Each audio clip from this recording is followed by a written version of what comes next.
Bab 19. Kabar berita Zalia. Yuda, bangun, dasar pemalas, teriak ibuku, memekakkan telinga, aku yang sedang bergulung di dalam selimut, tak memperdulikan teriakan sumbangnya itu. Biur, banjir, teriakku tercekak saat merasakan dingin mengguyur wajah, serta kepalaku. Seketika aku terbangun, memandang ke arah ibu, yang menatapku marah dengan ember kosong di tangannya. Bangun pemalas, apa kamu gak lihat hari sudah siang? Teriak ibu. Aku mengusap wajahku yang basah. Iya, ini Yuda sudah bangun. Bangunin anak, gak ada manis-manisnya sih bu. Udah seperti ibu tiri aja, gerutuku. Namun bukannya kasihan, ibu justru menjewer telingaku. Aduh bu, aduh, sakit. Aku meringis. Ibu melepas tangannya dari telingaku. Kuusap daun telingaku yang pasti memerah. Sakit, kalau tahu sakit makanya bangun. Cepat kamu bangun lalu pergi cari kerja sana, perintah ibu. Ibu menghentakkan kakinya dan pergi keluar meninggalkanku yang basah kuyup di atas kasur. Untung saja spray yang kugunakan adalah spray waterproof milik Mbak Intan. Dengan langkah malas aku turun dari ranjang, menuju kamar mandi membersihkan diri. Sehabis mandi aku berjalan ke meja makan. Jam sudah menunjukkan pukul 1 siang. Wajar saja jika perutku mulai berdendang riang. Baru masuk pintu dapur, aku mencium aroma rendang yang menggugah selera, membuat cacing-cacing di perutku yang berdendang riang menjadi berdiskoria. Baru membuka tudung saji, senyum yang tadi mereka di bibir kini lenyap sudah. Tak ada apapun yang kudapati di balik tudung saji ini. Jangankan rendang, bahkan dedaknya pun tak kudapati seujung kuku pun. Hanya ada nasi dingin dan semangkok kecil sambal terasi. Bu, ibu, teriakku. Ibu yang berada di halaman belakang menoleh ke arahku. Apa sih Yuda? Gak usah teriak-teriak, kita tidak sedang tinggal di hutan. Omel ibu. Ibu masuk ke dapur sambil membawa besek yang berisi cabai, tomat dan sayur yang ia panen dari kebun belakang. Bu, mana lauknya? Yuda lapar. Ujarku memelas, mengusap perut buncitku yang mulai mengurus. Kuakui semenjak kepergian Zalia, hidupku menjadi berantakan. 1 minggu setelah kepergian istriku yang kurang ajar itu, pemilik kontrakan datang dan mengusirku. Karena aku tak sanggup membayar, mau tak mau aku harus keluar dari rumah itu. Kini aku tinggal menumpang di rumah ibu, bersama mbak dan kakak iparku. Itu di bawah tudung, tunjuk ibu ke arah tudung saji dengan bibirnya. Masak cuma sama sambal bu. Aku mencium aroma rendang tadi, ujarku. Ibu yang sedang mencuci sayur di wastafel menoleh enggan. Rendang? Tadi Intan beli dari rumah makan beberapa potong. Tuh plastiknya ada di tong sampah. Kalau kamu mau makan enak, pergi kerja sana, usir ibu ketus. Memangnya ibu tak masak? Masak? Memangnya kamu ngasih ibu uang belanja? Aku berjalan mendekati rak piring, membuka pintu lemarinya. Kudapati semangkok gulai ayam yang berisi 2 potong, dengan beberapa potongan kentang. Aku menoleh ke arah ibu yang juga menoleh padaku. Ini ada bu, aku minta sepotong ya. Baru saja tangan ini ingin menjamah mangkok itu, ibu sudah lebih dulu menepis tanganku. Itu untuk suami dan anak kakakmu. Dia yang beli tadi. Kalau kamu mau makan enak, kerja sana. Ya ampun bu, cuma sepotong juga. Lagi pula aku ini kan anak ibu. Sedangkan Mas Norman hanya menantu, protesku. Kamu memang anak ibu, tapi suami mbakmu yang memberikan ibu uang belanja. Kamu anak lanang tapi nggak bisa diandalkan. Pergi kerja sana. Ah, kerja. Itu terus yang ibu bahas. Semenjak Zalia tak ada, jangankan tidur nyenyak, perut saja tak terisi kenyang. Apa enaknya makan hanya lauk sambal. Kurai segelas air putih dan meminumnya hingga tandas. Rasa lapar yang kurasakan tadi hilang, ditelan rasa kesal. Kemudian kuletakkan dengan kasar gelas yang sudah kosong ke atas meja. Ingin rasanya aku ribut, tapi aku sadar diri jika saat ini aku hanyalah menumpang. Akhirnya aku memutuskan untuk keluar. Sikap ibu dulu dan saat ini sangat berbeda. Dulu ibu begitu peduli padaku, tapi sekarang lewat pun aku hanya dianggap angin yang berlalu olehnya. Selama ini aku kerja serabutan, uangku dapat selalu aku setor pada ibu, sedangkan sekarang, jangankan memberi uang belanja, untuk membeli rokokku saja susah. Kuusap perutku yang terasa begitu lapar, karena memang belum makan dari tadi malam. Dulu saat ada Zalia, aku hanya tahu tinggal makan saja. Jika yang dimasaknya tidak enak atau tidak sesuai seleraku, aku hanya perlu berteriak dan membentak. Maka wanita itu langsung membeli apa yang aku mau. Namun kini, aku berlalu ke arah luar rumah, pergi ke suatu tempat menjernihkan pikiranku, dan mengisi perutku yang menjerit minta diisi. Mukamu kenapa, Yud? Asam seperti jeruk purut gitu, ledek Anton padaku. Sekarang aku duduk di pos kampling yang berada di dekat lapangan di ujung gang. Duduk bersila sambil menikmati sepiring siomay. Untung saja di saku celanaku ada uang 10.000, sisa membeli rokok kemarin. Walau tidak bisa membuatku kenyang, tapi setidaknya mampu mengganjal rasa laparku untuk sementara waktu. Kesal aku, jawabku. Aku mengarahkan suapan terakhir ke mulutku, lalu menyerahkan piring kosong pada penjual siomay, kemudian meminum air putih di gelas itu hingga habis. Kesal kenapa? Tanya Anton kembali. Sedangkan Udin justru asik main game online di ponsel pintarnya. Bagi rokok, Ton. Kecut mulutku habis makan. Nggak ngerokok, pintaku. Anton merengut, tangannya mengelurkan kotak rokok dari saku bajunya, mengambil sebatang, lalu menyerahkan sebatang rokok itu padaku, kemudian memasukkannya kembali ke saku baju. Dasar pelit. Kamu ada link kerjaan nggak, Ton? Aku lagi butuh kerjaan nih. Aku menghembuskan asap rokok itu perlahan. Kepulan asap putih keluar dari mulutku, membentuk lingkaran kecil dan besar. Kerjaan apa? Kemarin aku ajak kerja kamu nggak mau, jawab Anton. Jelaslah aku nggak mau, kamu ngajaknya kerja bangunan. Mana gaji kecil, apa nggak ada kerjaan yang lain lagi apa? Kerjaan yang santai tapi gajinya gede. Tanyaku yang langsung ditanggapi timbulan botol plastik oleh Udin. Kalau tidur jangan terlalu miring, woi. Memangnya kamu lulusan apa? Bisa minta kerja ringan gaji tinggi, timpal Udin. Lagi pula ngapain kamu kerja? Istrimu kan buka toko besar di kampungnya, sahut Anton. Aku dan Udin menoleh ke arah Anton. Maksudmu toko pecah belah milik ibunya sekarang jatuh ke tangan Zalia? Tanyaku memastikan. Istri Anton adalah warga sekampung dengan Zalia. Wajar saja jika ia mengetahui apa yang terjadi dengan istriku di sana. Apalagi yang kudengar 2 hari yang lalu Anton baru saja pulang dari menjenguk mertuanya itu. Bukan, aku lihat istrimu memang membuka toko baru, toko sembako gitu. Sudah sekitar sebulan ini, pelanggannya pun sekarang sudah mulai rame, jawab Anton. Anton mengeluarkan ponselnya yang berdering, mungkin sebuah SMS dari operator atau mungkin telepon dari istrinya yang bawel itu. Ah, yang benar, Ton, nanti kamu salah lihat, tanya Udin antusias, membuatku sedikit tak suka. Nggak mungkinlah aku salah lihat, mataku masih sehat-sehat kok. Beneran, aku nggak bohong, soalnya saat aku pulang kampung kemarin, aku dan istriku belanja di toko sembakonya Zalia. Tokonya cukup besar dan lengkap. Letaknya masih di pasar sedikit jauh dari toko pecah belah milik ibunya dulu. Jelasnya mulai secara detail. Aku meneguk air ludah, nggak terbayang pundi-pundi rupiah yang Zalia hasilkan setiap bulannya. Kalau seperti ini, aku merasa rugi meninggalkan dia. Andai aku rujuk lagi dengannya dalam kondisi Zalia yang seperti ini, aku yakin hidupku akan terjamin dan mewah. Makan, tidur, dan main. Namun dompet tetap terisi. Mantap. Lagi pula aku dan Zalia belum resmi bercerai.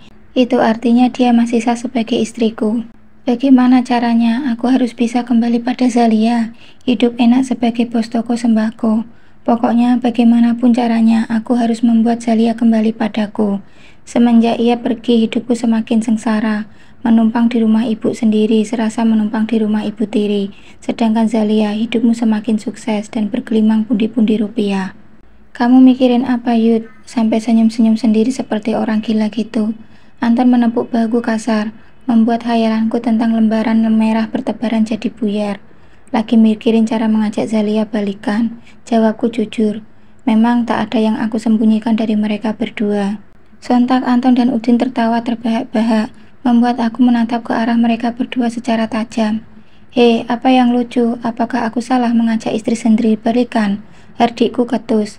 Anton menghentikan tawanya. Sorry, kami hanya salut saja dengan kepercayaan dirimu. Kamu begitu yakinnya, Yud. Zalia mau balikan sama kamu. Kamu balik sama istrimu adalah anugerah. Lah Zalia balik sama kamu serasa balik ke dalam neraka. Hahaha. Aku setuju dengan apa yang kamu katakan, Ton. Kalau aku jadi Zalia daripada kembali hidup dengan pengangguran, mending nikah lagi aja. Lagian kamu yakin, Yud, ibunya terima kamu balikan sama anaknya? Gak mungkin kan Zalia tidak menceritakan keburukanmu pada keluarganya? Timpal Udin, cukup memancing emosiku. Sialan mereka berdua, mulutnya jujur amat kalau menghinaku. Begitu ceplas-ceplos seolah tak ada filternya itu mulut. Sebenarnya mereka temanku atau musuhku sih? Namun apa yang dikatakan Udin ada benarnya juga. Ibu mertuaku yang cerewet itu pasti tidak akan menerima begitu saja. Aku kembali pada putrinya. Apalagi Zahra, kakaknya Zalia. Bisa habis aku jadi bulan-bulanan cacian Zahra. Ah, membayangkan saja sudah membuat otakku pusing. Bab 20. Sandiwara dan rencana Yuda. Yang benar kamu Yud, nanti temanmu itu cuma bohong saja padamu, ujar ibu seakan tak percaya. Sore hari aku duduk bersama ibu dan Mbak Intan di ruang tamu. Aku menceritakan semua yang aku dengar dari teman-temanku tentang Zalia. Ibu dan Mbak Intan terlihat begitu terkejut. Benar Bu, nggak mungkin Anton berbohong padaku. Apalagi mertuanya kan tinggal satu kampung dengan mertuaku. Tentu dia tahu pasti tentang Zalia, jawabku. Aku menghidupkan sebatang rokok, menghisapnya dalam dan membuskan asap itu hingga mengepul. Wah, kalau Zalia punya toko sembako besar, berarti sekarang ia sudah punya banyak duit dong. Lumayan itu Yud jika kamu dan dia balikan. Hitung-hitung ada tempat kita untuk meminta uang, sahut Mbak Intan. Aku mengangguk setuju. Toh selama ini juga Zalia patuh dengan apa yang kami pinta. Jadi rencana kamu sekarang apa? Tanya ibu.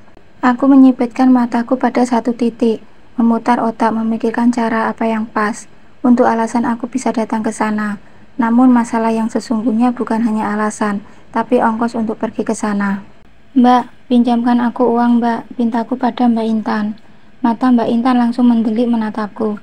Loh, kok Mbak, kamu berpikir dong cari pinjaman di mana atau siapa gitu. Kok malah nodongnya sama Mbak, jawab Mbak Intan sewot. Wanita satu ini selalu sensi jika menyangkut uang. Apalagi kalau aku ingin meminjamnya. Tapi kalau untuk gengsi di hadapan teman-temannya, ia royal sekali. Padahal aku kan minjam, bukan minta. Saat aku ada uang nanti, mereka juga akan kecipratan menikmatinya. Dasar pelit. Kalau aku minjam sama temen, keburu lama aku berangkat ke rumah Zalia. Bisa-bisa Zalia sudah mengurus surat cerai kami. Mbak tahu sendiri, teman-temanku kebanyakan lagi krisis. Makanya aku mau pinjam BPKB Mbak untuk aku gadekan. Aku nggak minjem banyak-banyak kok, cuma 2 juta saja, ujarku. Apa? Gadekan BPKB punyaku? Nada suara Mbak Intan terdengar terkejut, matanya juga tampak membelalak bulat. Iya, cuma 2 juta. Pakai BPKB motor Mbak saja, jawabku santai. Enak saja kamu bilang cuma. Walau 2 juta itu duit Yuda, memangnya kamu sanggup bayar? Hah? Sentak Mbak Intan ngegas. Terdengar begitu enggan aku meminjam uangnya. Iya, aku tahu itu duit Mbak, bukannya daun. Lagi pula aku kan minjem Mbak, bukannya minta. Nanti juga kalau aku berhasil balikan sama Zalia, Mbak juga yang kecipratan uangnya. Sekarang adikmu sedang butuh, apa salahnya pinjamkan aku BPKB motor sebentar. Malah pelit gini, desakku. Aku berusaha merayu untuk meyakinkan dirinya. Namun ternyata Mbak Intan justru semakin kesal mendengarnya. Mbak nggak mau pinjamkan surat berharga Mbak padamu. Kamu kan tidak punya usaha. Pasti nanti ujung-ujungnya pengurusan pakai nama Mbak. Iya kalau kamu balikan sama Zalia. Kalau tidak, kamu mau bayar pegadaian BPKB motor Mbak pakai apa? Kamu kan pengangguran. Tolak Mbak Intan. Wanita ini masih kekeh, nggak mau memberikan salah satu surat berharganya padaku. Ya Allah Mbak, belum apa-apa doamu kok seperti itu. Sebagai saudara itu seharusnya saling mendukung. Lagi pula kalau aku balikan kan kalian juga yang senang. Buktinya selama ini kalian berdua juga yang menikmati hasil gajiku. Sungguhku pada Mbak Intan. Selama ini mereka yang menikmati uangku. Sekarang giliran aku susah. Malah cuci tangan. Loh, kok jadi diungkit-ungkit masalah pemberianmu itu? Berarti selama ini kamu tidak ikhlas Yud. Bentak Mbak Intan tak kalah menyungut. Mataku mendelik, aku tak suka jika ada yang membentakku seperti ini. Sudah, kenapa kalian jadi bertengkar seperti ini? Malu dilihat tetangga, ujar ibu menengahi. Aku mengusap wajahku kasar, mengontrol emosi yang mulai terpancing. Sedangkan Mbak Intan mengerucutkan bibirnya kesal. Intan, berikan saja BPKB motormu itu, biar Yuda pulang ke rumah mertuanya. Kalau Zalia benar-benar buka toko kan lumayan. Lagi pula ibu percaya Zalia buka toko, ibunya Zalia kan kaya, ujar ibu. Aku tersenyum mendengar ucapan ibu yang membantuku. Mbak Intan menatapku nyalang. Masalahnya apa ibu yakin Zalia mau balikan sama Yuda? Nanti yang adanya kita yang pusing membayar leasingnya BPKB motor itu nantinya Bu. Mbak Intan menggapai gelas dengan kasar, menyeruput es jeruknya yang sudah tak dingin lagi. Kalau gitu Mbak pinjamkanlah aku uang 2 juta cash dulu. Nanti sepulang dari Zalia aku kembalikan beserta bunganya, balasku. Aku menatap ke arah kakak perempuanku itu. Ia tersenyum dengan seringai menjatuhkan. Asam jeruk yang ia minum sama asamnya dengan wajah Mbak Intan sekarang. Wanita ini memang pelit dalam segala hal. Bukan hanya padaku, tapi pada suaminya juga seperti itu. Istilahnya terlalu menggenggam, sekali di tangan akan sulit untuk keluar lagi, apalagi berbagi. Jangan harap. Sudahlah Intan, kasihkan saja surat itu. Ibu yakin Zalia pasti menerima adikmu kembali, apalagi di antara mereka ada Alia. Zalia tidak mungkin mengabaikan perasaan anaknya. Pasti ia akan menerima Yuda kembali, tinggal Yuda saja yang pintar-pintar bermain peran. Bujuk ibu, aku bersorak girang di dalam hati. Mbak Intan mengerutkan kembali bibirnya. Ia tak pernah bisa menolak permintaan ibu, walau sebenarnya hatinya enggan. Mbak Intan berdiri dari duduknya dengan kasar, lalu berjalan menuju kamar. Tak sampai 5 menit, Mbak Intan keluar kamar dengan sebuah buku kecil yang merupakan BPKB motornya. Motor NMAX keluaran terbaru berwarna merah. Aku langsung menyambar BPKB motor yang disodorkan padaku. Matanya terbelalak, membanting kasar di sampingku. Senyum mereka tergambar jelas di wajahku, berbanding terbalik dengan senyum Mbak Intan yang kejut. Dari raut wajahnya aku yakin Mbak Intan tak rela melepaskan itu ke tanganku. Yuda, kamu meminjamnya 5 juta sekalian, yang 3 juta untuk ibu dan Intan. Lagian nanti Zalia juga yang akan membayarnya, bukan kamu, pinta ibu. Aku cuma bisa menggaruk pelipisku sambil menyengir kuda. Tapi bu, iya kalau Zalia mau membayarnya, kalau tidak, sahut Mbak Intan. Ia seperti ragu dengan usul yang diberikan ibu. Pasti mau, lagi pula selama ini saat Yuda menganggur dan Zalia hanya babu cuci gosok, ia mau membayarkan semua hutang Yuda yang ada di warung. Apalagi sekarang, menantu kesayangan ibu itu telah memiliki toko yang cukup besar. Uang segitu tak ada berapanya bagi dia. Jelas ibu membuat Mbak Intan terdiam. Dasar ibu, sejak kapan Zalia menjadi menantu kesayangannya? Sebenarnya 2 lembar uang merah sudah cukup untuk ongkos ke rumah mertuaku, beserta uang makan di jalan. Namun aku sengaja meminta lebih, lumayan untuk uang peganganku membeli rokok atau yang lainnya. Masalah mengembalikan biarlah itu menjadi urusan Zalia. Akhirnya pagi-pagi sekali aku menggadaikan BPKB motor Mbak Zahra pada Pak Udin, rentenir yang paling terkenal di kampung ini. Melihat aku datang membawa jaminan BPKB motor, Pak Udin memberikan uang itu dengan mudah dan gampang. Tanpa sepengetahuan Mbak Intan, aku tidak jadi meminjam 5 juta, tapi melainkan 8 juta. 5 juta untukku, sedangkan 3 jutanya untuk ibu dan Mbak Intan. Paling mereka akan menggunakan uang itu untuk shopping dan belanja. Sesuai perjanjian dengan Pak Udin, aku minjam 8 juta dengan bunga 10% setiap bulannya. Jika dalam tempo 3 bulan aku tidak mampu mengembalikan pokok beserta bunganya, maka motor Mbak Intan menjadi milik Pak Udin. Tentu itu tak akan pernah terjadi. Ya, Zalia adalah istri yang menjaga harga diri suami. Secerewet apapun dia, ia akan membayar hutang-hutangku agar aku tak menjadi bahan gunjingan tetangga. Walau pada akhirnya ia akan mengomel panjang lebar di rumah. Bagaimana Yud dapat uangnya? Tanya ibu yang tiba-tiba masuk tanpa izin ke dalam kamarku. Aku masih berkemas untuk berangkat pagi ini. Tak banyak yang kubawa untuk menjemput Zalia, hanya tas ransel dengan isi 3 setel pakaian. Aku menoleh ke arah ibu. Sudah bu, ini uang untuk ibu. Aku menyodorkan amplop coklat yang berisi uang 3 juta. Tentu saja uang itu sudah aku pisah lebih dulu di saku celana. Jika tidak, ibu pasti minta tambah jika ia melihat jumlah uang yang kupegang itu banyak. Ibu menerima uang itu dengan senyum yang merekah. Jari-jari tuanya begitu lincah menghitung lembar demi lembar. Lumayan untuk ibu beli baju baru. 2 hari lagi ada acara pengajian ibu-ibu komplek. Ibu nggak ada baju. Baju ibu juga semuanya sudah pada jadul. Sudah ibu pakai, ujar ibu. Aku hanya bisa menggelengkan kepala. Begitulah wanita, bilangnya nggak ada baju. Padahal jika dikumpulkan sudah bisa buat bazar baju Batam. Lemari 3 bersusun rapi di kamar ibu. Hampir semuanya berisi pakaian ibu. Dari baju pesta hingga baju santai di rumah orang kaya. Semua model ada. Ibu dan Intan 11-12 akan hal ini. Tentu mereka akan shopping berdua. Ingat Yuda, kalau kamu sudah di sana, jangan lupa transfer uang untuk ibu dan untuk menebus BPKB motor mbakmu. Lanjut ibu memperingatkanku. Aku mengangguk. Ibu tenang saja, Yuda pasti ingat untuk mentransfer uang pada ibu. Karena sesampai di sana, Yuda akan membuat Zalia patuh pada Yuda dan membiarkan Yuda yang mengendalikan keuangan toko. Kenapa kamu bisa seyakin itu Yud? Tanya ibu heran. Aku mengeluarkan sebuah botol kecil dari saku bajuku. Botol bening seukuran jempol tangan dan setinggi 2 ruas jari. Mata ibu terbelalak kaget, antara bingung dan tak percaya. Apa itu Yud? Dan kamu dapat dari mana? Secerca ibu. Sepertinya ia penasaran dengan apa yang aku pegang. Botol ini berisi ajian penurut. Jika Yuda mencampurkan cairan yang ada di botol ini pada minuman Zalia, maka Zalia akan nurut apapun yang dikatakan Yuda padanya. Jelasku. Aku tersenyum bangga akan kepintaranku. Bagus, kamu memang anak lelaki ibu yang paling top, balas ibu memujiku.